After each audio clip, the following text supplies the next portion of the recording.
बगिया के खिलल कली लागलू, तोहके देखी के चंदा शर्मा जाई हो।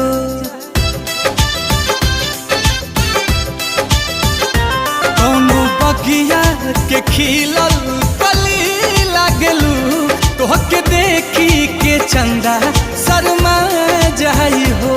देखी के तोहके दिलावा बेकाबू भइल, रात के निंदिया दिनवा के चैना दइल, तुहरा सूरत पे भंवरा लुभा जाई हो। कौनो बगिया के खिलल कली लागलू, तोहके देखी के चंदा शर्मा